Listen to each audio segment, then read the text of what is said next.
Buenas, buenas, espero se encuentres muy bien. Paso por acá para compartir la segunda etapa del video anterior, así que si les parece voy a compartir pantalla. Esperen un segundo que veo si puedo hacerlo bien. Eh, Perfecto, acá estamos entonces en donde habíamos quedado. O sea, el anterior es ese, que es el último que quedó en el video que vimos. Voy a a correr un poquito la pantalla y vamos a seguir. Entonces, neurobiología del trauma. Desde el punto de vista neurobiológico, las personas cuando sufren un trauma ponen en marcha mecanismos de defensa pasivos que implican que la parálisis, que es como un congelamiento, y la anestesia emocional. Este niño, del que hablábamos antes, siguiendo con el ejemplo, aprende a frenar, perdón, las respuestas emocionales, tensionando su cuerpo al experimentar una y otra vez que sentir necesidades que no van a ser satisfechas provoca la conciencia dolorosa de ser rechazado o minimizado una y otra vez. La respuesta de parálisis tiene una función biológica de supervivencia en todos los mamíferos.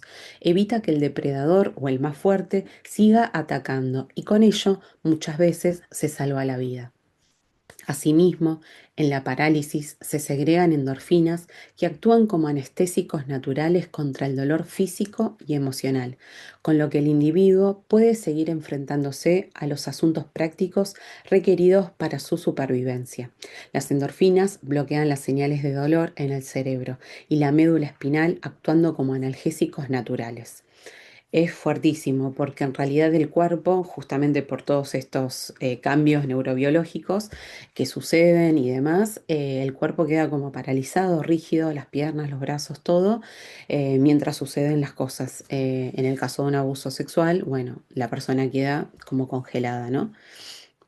Que en realidad es esta parálisis y anestesia emocional de la que les estaba leyendo hace un ratito. Después tenemos la disociación. Esperen que voy a bajar un poco acá la pantalla, que creo que ahí ustedes no lo están viendo, pero yo tengo una barra que tapa. La disociación en el momento del trauma es el predictor principal para el desarrollo del TEP, que es el trastorno por estrés postraumático. Los individuos que disocian activamente en el momento que ocurre el trauma son más propensos a desarrollar síntomas subsecuentes de TEP que aquellos que no disociaron. Esta es una investigación de estos autores que cité ahí. La experiencia fenomenológica de la disociación es la vivencia de falta de tonicidad muscular, sensación de frío intenso que viene del interior al exterior, pérdida del sentido y conexión con la realidad, experimentarse fuera del cuerpo, negación u olvido de lo ocurrido. Podemos decir que cuando el cuerpo no puede escapar, la mente trata de no estar en el cuerpo, en la realidad. El organismo se rinde y se abandona sumisamente. También se conoce esto como respuesta de inmovilidad tónica. Y acá abajo la anoté así como dato curioso nada más, ¿qué es la fenomenología? La fenomenología es el estudio filosófico del mundo en tanto se manifiesta directamente en la conciencia, el estudio de las estructuras de la experiencia humana. Por ahí ya lo sabían, por ahí no, pero bueno, dejo ahí el dato de color. El trauma y la somatización. Por otra parte, debido a la desregulación emocional, los trastornos de estrés postraumático y trauma acumulativo crónico manifiestan un comportamiento somatoforme. Las personas que han sufrido de traumas simples o crónicos no resueltos presentan quejas somáticas, bien sean relacionadas con el sistema digestivo, dolores de cabeza no tratables médicamente, fibromialgia y dolor crónico, etc. Entonces, la somatización se define como la expresión de angustia emocional o psicológica a través de síntomas físicos. En el contexto del trauma, la somatización puede ser una forma de reaccionar frente a experiencias pasadas que aún no han sido procesadas, creando un vínculo entre el trauma y los síntomas físicos. El síndrome post-shock.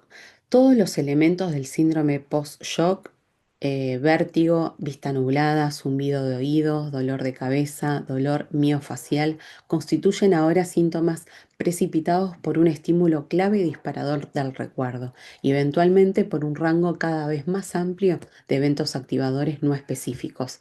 El dolor miofacial representa probablemente una memoria procedimental del reflejo motor defensivo de estiramiento y sus patrones prioceptivos precipitados por el movimiento del cuerpo en el momento del acontecimiento traumático, elicitado posteriormente por estrés o cualquier patrón de movimiento que sea reminiscente del evento, en forma de espasmos musculares o agotamiento. Pueden aparecer déficits cognitivos también, a veces aparecen, a veces no, y de hecho empeoran, basados en los déficits de memoria y atención bien documentados cuando hay disociación y TEP.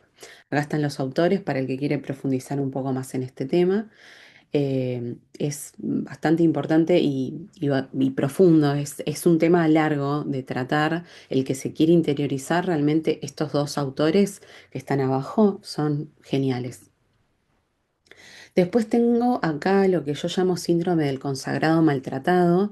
Vamos a ver, podríamos darle otro nombre, por lo pronto a mí se me ocurre esta definición.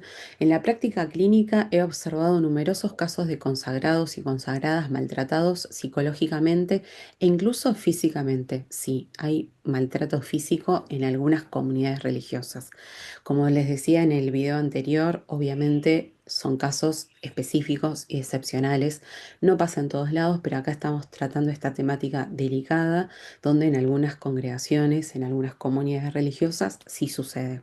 Se habla de miles de mujeres que son maltratadas y asesinadas por su pareja cada año. O sea, dentro, fuera más bien del contexto religioso, fíjense que está como muy estudiado, sobre todo en la vida de pareja, las parejas que, bueno, cada año por ahí asesinan a su cónyuge y demás.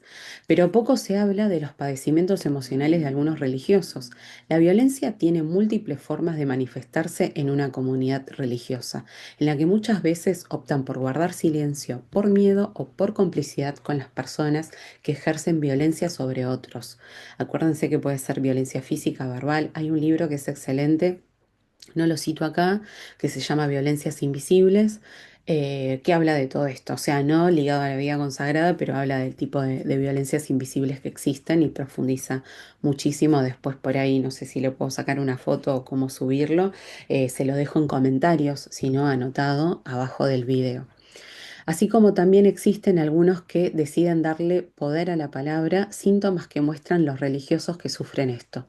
Propongo el término síndrome del consagrado maltratado como psicopatología que sufre este colectivo. Un síndrome es un cuadro clínico característico de una enfermedad. Los síntomas que se presentan en estos casos, que son los que yo veo en la práctica clínica y que estoy viendo también al trabajo, a través del trabajo de tesis que estoy haciendo y de entrevistas administradas, entrevistas semidirigidas, test que estoy tomando, bueno, aparecieron estos datos que por eso los arrojo en esta diapositiva. Uno, la dificultad para identificar emociones y sentimientos. Dos, miedo a poner en palabras lo que están viviendo. Tres, crisis de llantos severos. Cuatro, ataques de pánico. Cinco, fobias específicas. Seis, temor a la oscuridad. Siete, autoagresión. Ocho, insomnio. Nueve, baja autoestima. 10, sentimientos de culpa. 11, complejo de inferioridad. 12, depresión. 13, ahí dice 12, pero es 13, estados de angustia y tristeza, etcétera, porque hay un montón más. Estos son algunos de los percibidos en las personas que acompaño. Con maltrato al consagrado me refiero a todo religioso o religiosa que esté padeciendo violencia psicológica y o física por parte de otro consagrado o cualquier autoridad eclesial.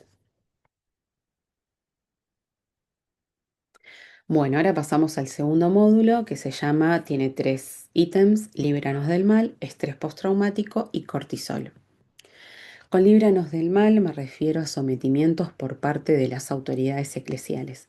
El sometimiento por parte de las autoridades eclesiales consiste en que, en la violación de la ley eclesiástica por parte de quienes tienen autoridad, el abuso de autoridad en la Iglesia constituye uno de los ámbitos en que más delitos canónicos se producen y quedan impunes, bien por desconocimiento de quienes deben aplicar la norma penal o bien porque se decide no actuar. En fin. Ambos supuestos son también constitutivos de la comisión de este delito canónico, cometido por dolo o por negligencia culpable, contenido en el canon original 1389, recientemente actualizado en el canon 1378, actualmente vigente, mediante la forma del libro 6 del Código del Derecho Canónico, mediante la Constitución Apostólica del Papa Francisco del 2021. Entonces, esperen que voy a bajar acá ahí está la ventanita. El abuso de autoridad en una congregación, también conocido como abuso de poder, se produce cuando un religioso o sacerdote con autoridad superior utiliza su posición de forma inapropiada para manipular, intimidar o controlar a otros consagrados. Esto puede manifestarse de diversas maneras, como acoso, discriminación, coerción o amenazas, creando un ambiente comunitario o congregacional hostil y tóxico. Hay consecuencias del abuso de autoridad que las voy a mencionar ahora. Tenemos el daño psicológico. El abuso de autoridad puede causar estrés, ansiedad, depresión e incluso problemas de salud mental. Reducción de la moral y productividad. Voy a mover acá la ventanita. Un ambiente comunitario hostil afecta la motivación y el compromiso pastoral de los consagrados. Y tenemos el daño a la reputación de la congregación. El abuso de autoridad puede generar una mala imagen en la congregación. Perfecto, entonces acá pasamos a otra pregunta que es cómo detectar entonces el abuso de autoridad. Algunos indicadores de abuso de autoridad incluyen acoso o intimidación. Yo voy a leer esto, pero explicándolo igual, hay casos que se van a notar porque son abiertamente notorios, porque son burdos, y hay otros que realmente, que son la mayoría, permanece eh, bajo el canal de lo reprimido de la persona, porque a veces la persona no se da cuenta que está siendo maltratada o no puede ponerle nombre a lo que le pasa, entonces no lo puede identificar y no puede tener dominio sobre ello. Entonces, al uno no identificar, no puede nombrarlo, es como que no está sucediendo. Entonces, hay casos que van a ser visibles y casos que van a ser invisibles del abuso de autoridad. De los otros abusos también, con todos pasa lo mismo. Pero bueno, como para explicar por ahí cuáles son esos dos grandes grupos. Algunos indicadores de abuso entonces de autoridad incluyen acoso o intimidación, comportamientos que buscan causar miedo o desánimo en los consagrados, discriminación, parece que no, pero hay, tratar a los religiosos de forma desigual, coerción, obligar a hacer cosas contra su voluntad, incluso a pesar de las consecuencias, y manipulación, utilizar tácticas para influir en la opinión o comportamiento de otros. ¿Qué hacer en caso de abuso de autoridad? Denunciar, yo apoyo totalmente el denunciar siempre, siempre. Si estás sufriendo de abuso de autoridad, podés denunciar el caso en el arzobispado correspondiente o a la autoridad competente.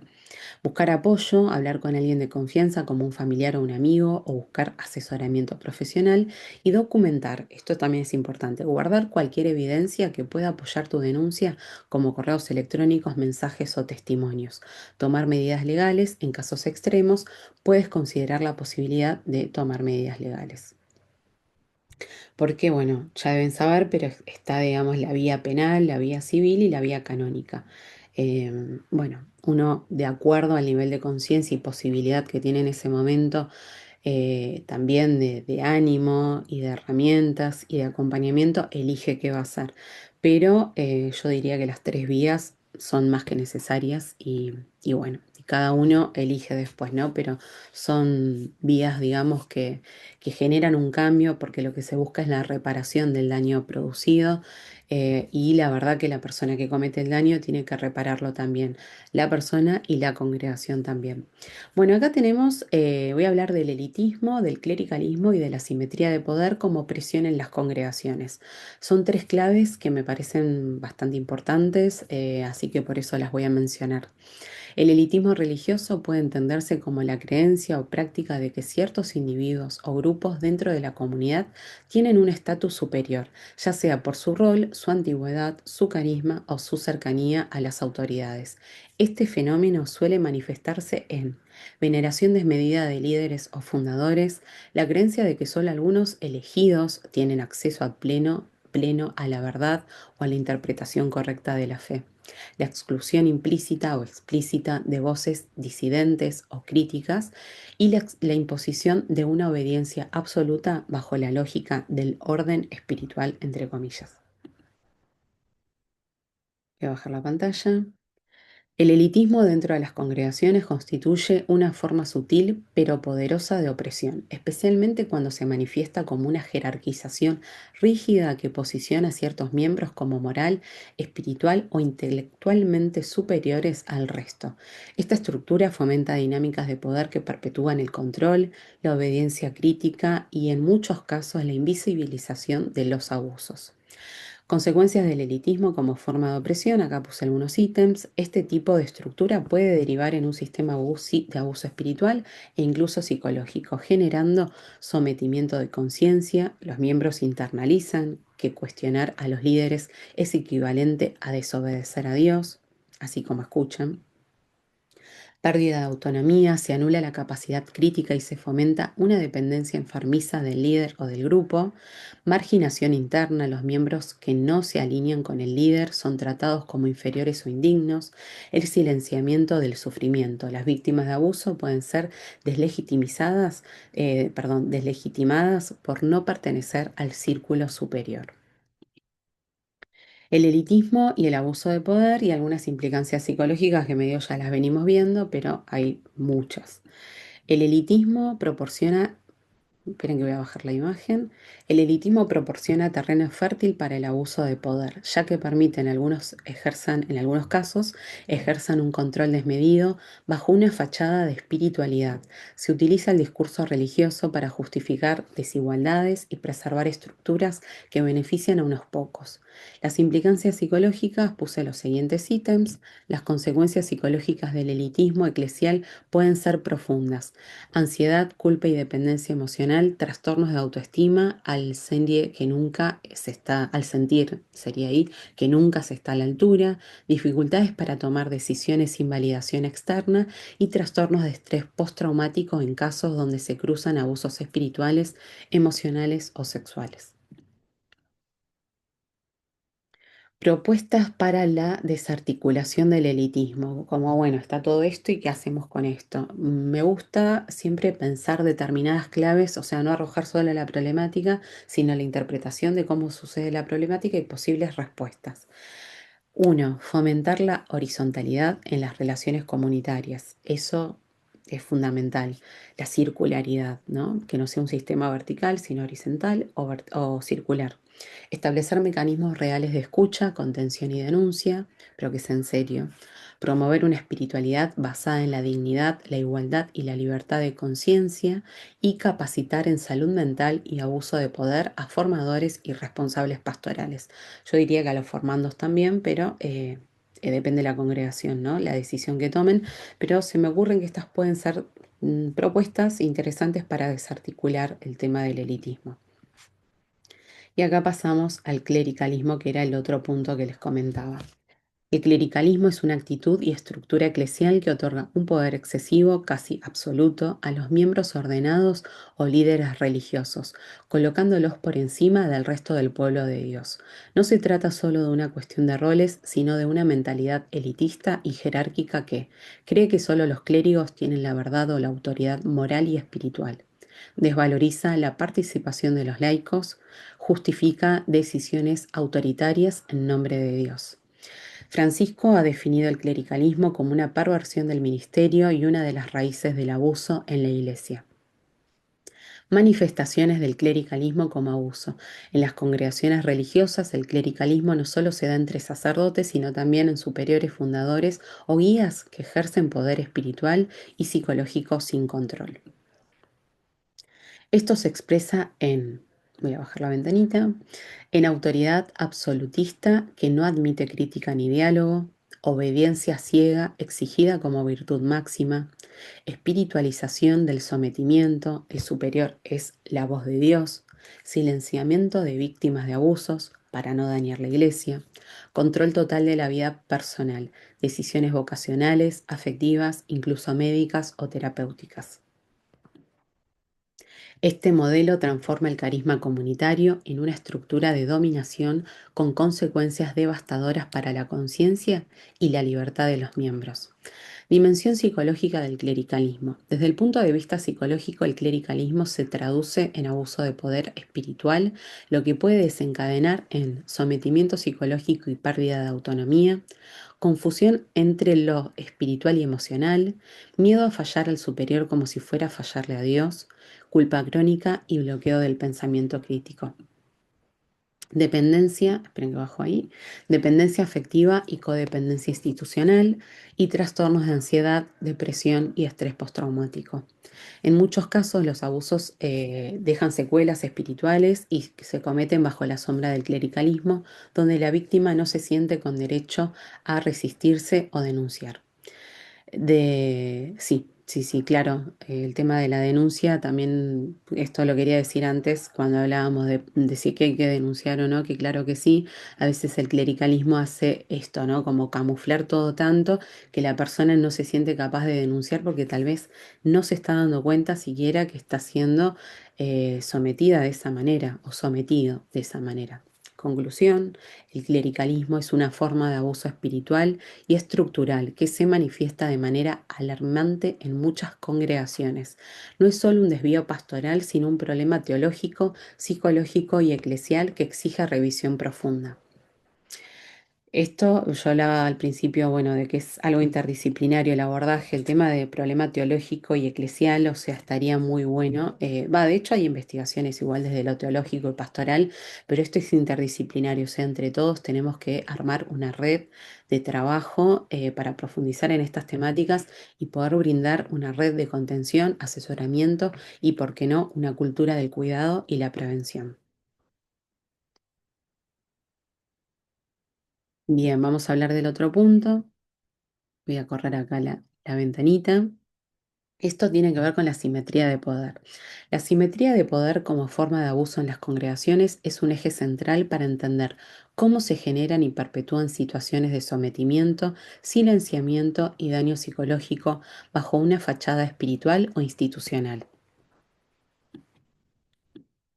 ¿Qué es la simetría de poder? Se refiere a una relación desequilibrada entre dos personas o grupos donde una parte tiene mayor autoridad, control o influencia que la otra. En el contexto de las congregaciones, esta desigualdad se agrava porque se presenta como voluntad de Dios, se enmascara como obediencia o entrega espiritual, no hay contrapesos reales, ni jurídicos, ni institucionales, ni emocionales. La simetría no es en sí negativa. Toda relación de formación o liderazgo conlleva cierta desigualdad, pero se convierte en abuso cuando se utiliza para controlar, manipular o anular a otra persona. Súper claro, me parece a mí. Esperen que ahora tengo que bajar manifestaciones en las congregaciones. Ahí está. La simetría de poder se manifiesta en múltiples formas dentro de comunidades religiosas.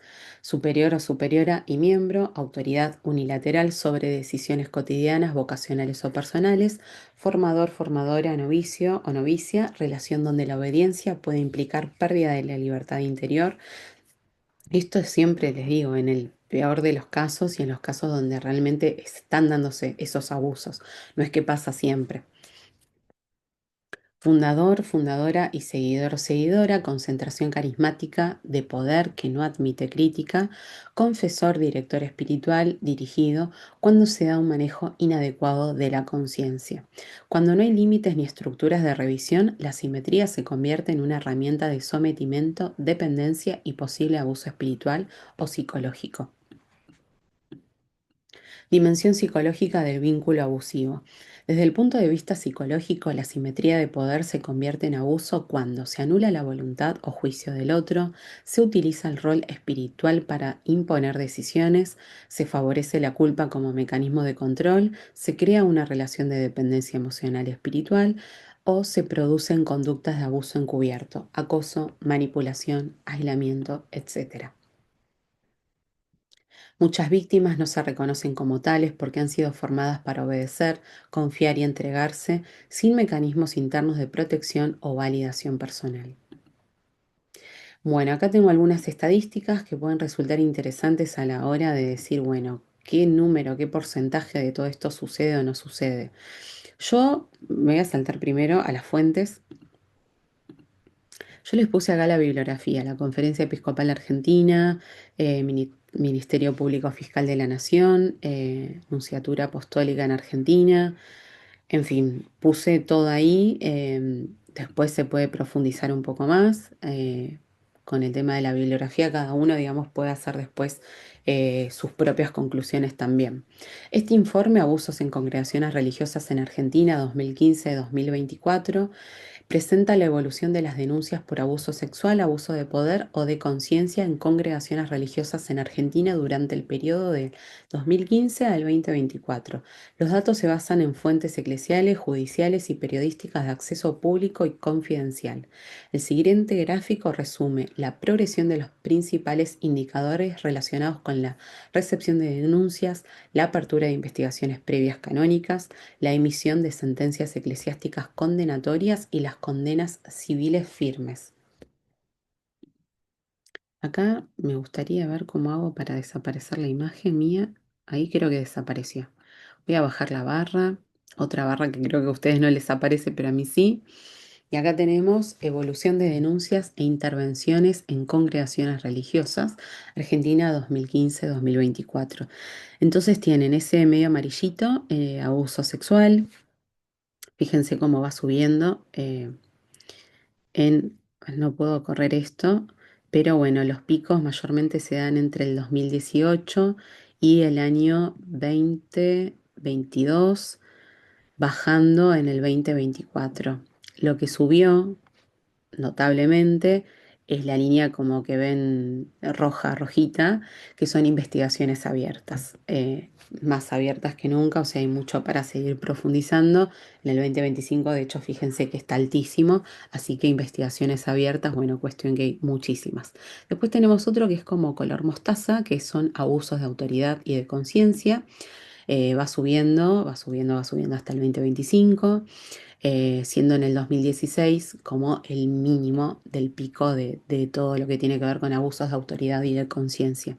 Después tenemos el rosa, que son sentencias canónicas, que subieron tengo que mover acá todo, en el año 2022 y en el 2024 bajaron.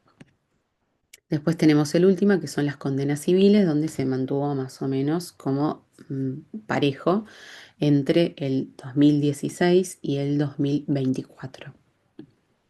Bien, bueno, ahí les queda, el que quiere puede sacar una captura de pantalla o una foto. Y porque no sé cómo se hace, pero el que quiera me puede escribir y le paso todo el power completo, también se puede hacer eso. O entran a mi Instagram, psicóloga vida consagrada. Bueno, acá un análisis interpretativo se observa un crecimiento sostenido de las denuncias desde el 2015, con un pico entre 2019 y 2022, coincidiendo con la implementación del motu propio y la visibilización pública de casos emblemáticos como el Instituto Próbolo.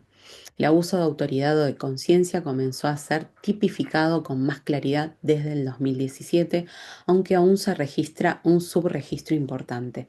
Las investigaciones canónicas crecieron proporcionalmente, aunque las sentencias condenatorias siguen siendo limitadas y más aún las condenas civiles.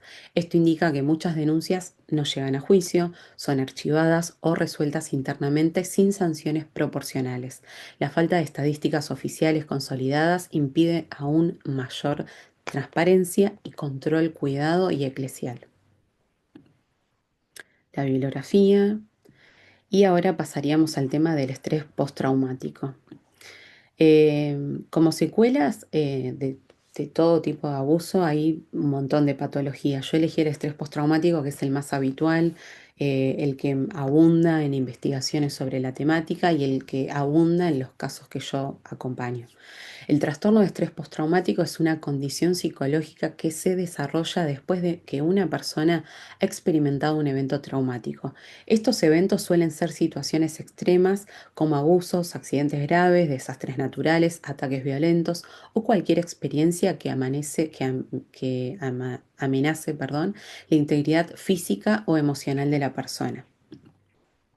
Características del trastorno de estrés postraumático. Según la psicología, el trastorno de estrés postraumático se caracteriza por varios síntomas que incluyen Revivi- revi- reviviendo el trauma, la persona afectada puede experimentar recuerdos intrusivos, pesadillas, flashback, lo que le lleva a revivir el evento traumático como si estuviera ocurriendo nuevamente. Dos, evitación. Perdón. La persona tiende a evitar lugares, personas o actividades que le recuerdan el evento traumático. Esto puede incluir evitar hablar sobre lo sucedido, o alejarse de situaciones que generan ansiedad. 3. La hiperactividad se refiere a la presencia de síntomas como insomnio, dificultad para concentrarse, irritabilidad o una sensación constante de estar a la defensiva o alerta.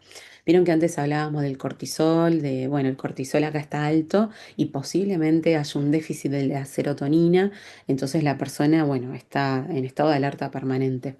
Y 4. Alteraciones en el estado de ánimo y pensamientos. Las personas con TEP pueden experimentar sentimientos persistentes de culpa, vergüenza, desesperanza o tristeza. Además, pueden tener dificultades para recordar aspectos del trauma o para tener una visión positiva de sí mismas o de los demás. Es importante destacar que no todas las personas que experimentan un trauma desarrollan un TEP. En el contexto, los recursos de apoyo, la naturaleza del trauma y las características personales de cada persona juegan un papel clave en la manifestación del trastorno. El tratamiento para el TEP puede incluir terapia cognitivo-conductual, terapia de exposición y en algunos casos medicación. La intervención temprana es fundamental para ayudar a las personas a gestionar los síntomas y mejorar su calidad de vida. Ah, no les había contado lo del cortisol. Está acá, el estrés postraumático más el cortisol. El cortisol es una hormona producida por las glándulas suprarrenales y está involucrada en la respuesta al estrés. Es conocido como la hormona del estrés porque se libera en situaciones de estrés agudo, preparando al cuerpo para una respuesta de lucha o huida. En condiciones normales, los niveles de cortisol aumentan durante situaciones estresantes y luego vuelven a la normalidad una vez que el estrés disminuye. Sin embargo, en el contexto del trastorno de estrés postraumático, los niveles de cortisol pueden presentar alteraciones significativas. Alteraciones en el cortisol en el TEP, niveles elevados de cortisol en momentos de estrés y después vamos a ver desregulación del ritmo circadiano del cortisol.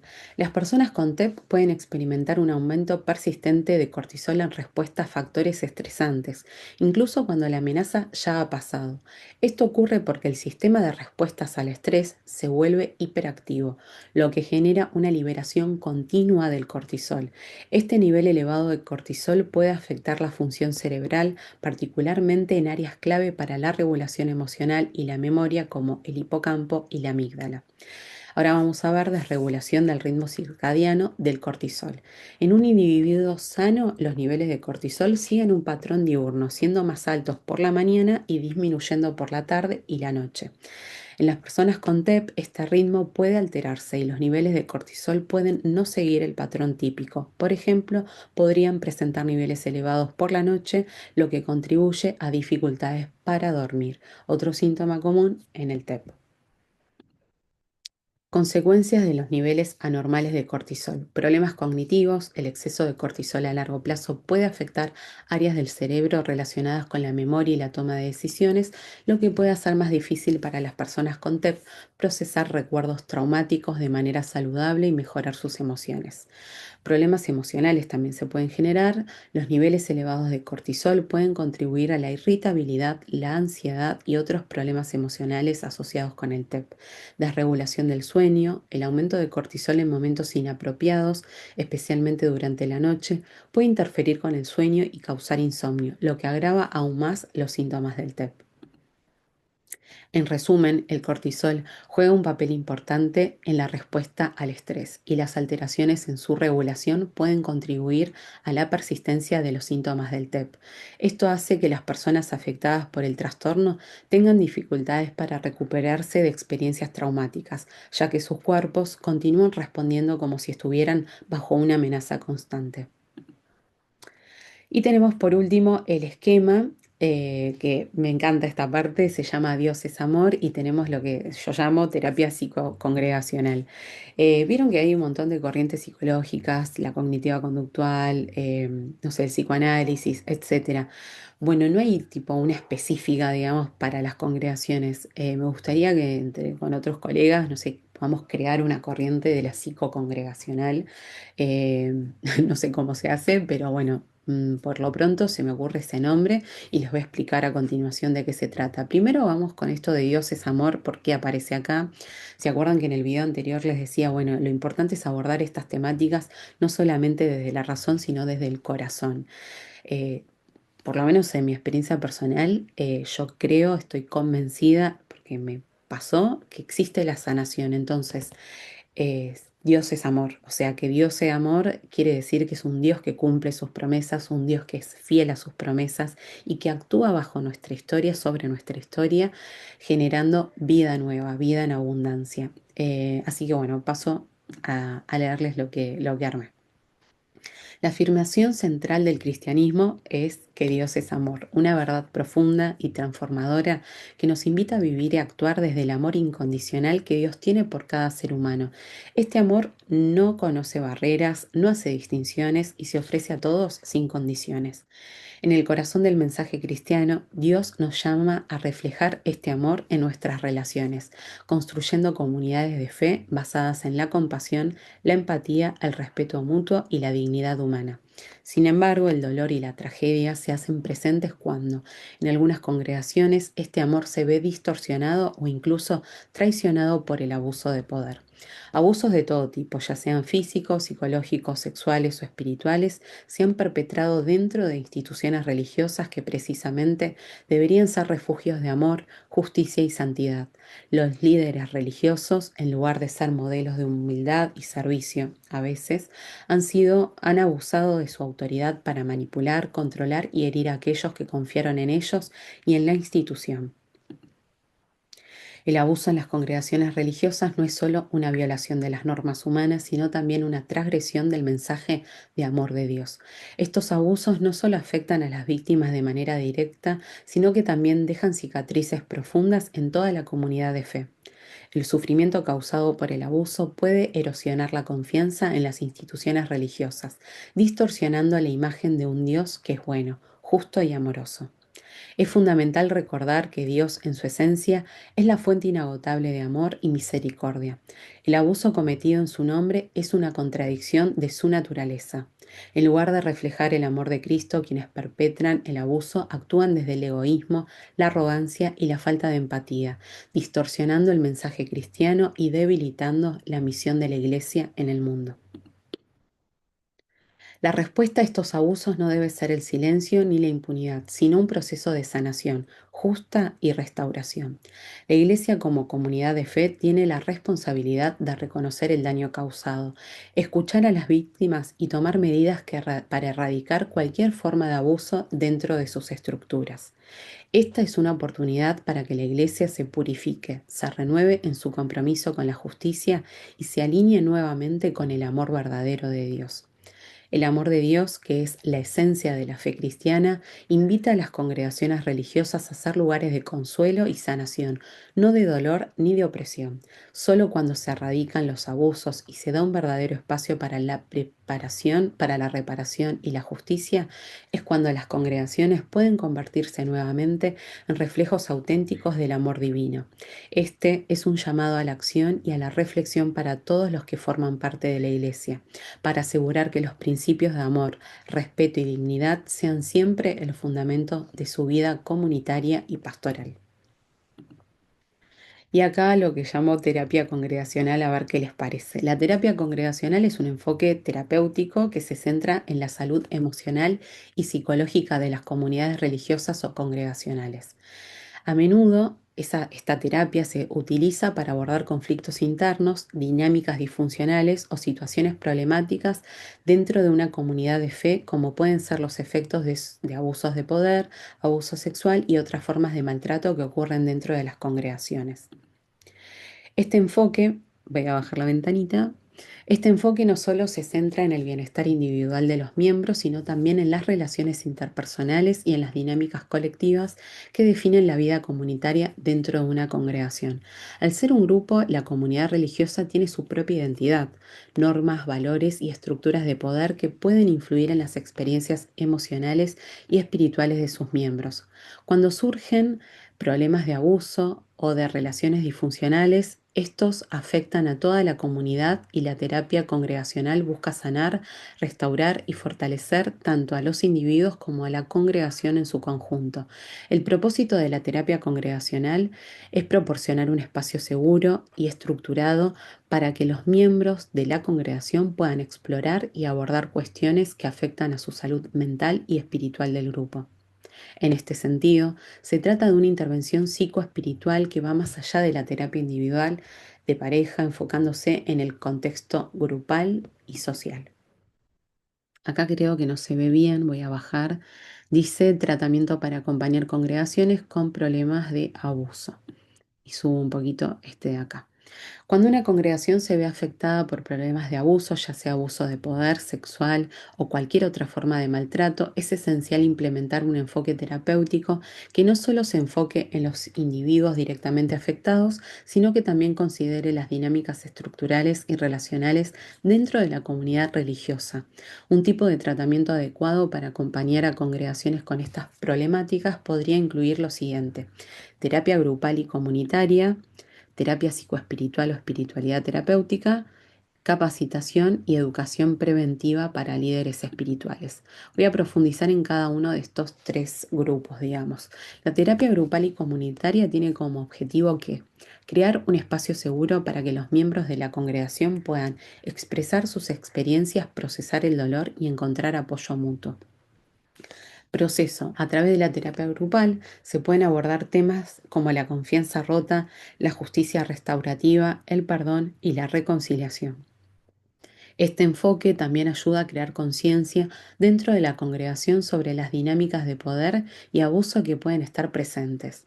Y el enfoque son terapias basadas en la psicología humanista, terapias de grupos de apoyo o en modelos de justicia restaurativa que buscan sanar las heridas y promover la integración emocional de todos los miembros. La terapia psicoespiritual o espiritualidad terapéutica tiene como objetivo ayudar a las personas afectadas a reconectar con su fe y con el amor de Dios mientras abordan el dolor espiritual y emocional causado por el abuso. Proceso. En este tipo de terapia se incorporan prácticas de acompañamiento espiritual como la oración, la meditación y el discernimiento espiritual junto con herramientas terapéuticas convencionales. Se busca restaurar la relación de la persona con Dios, su comunidad y consigo misma. El enfoque son técnicas de sanación emocional basadas en la espiritualidad que pueden incluir el trabajo de la culpa, la vergüenza, el perdón y la restauración de la dignidad. Y esto tiene que ver con la capacitación y educación preventiva para líderes espirituales. ¿Cuál es el objetivo?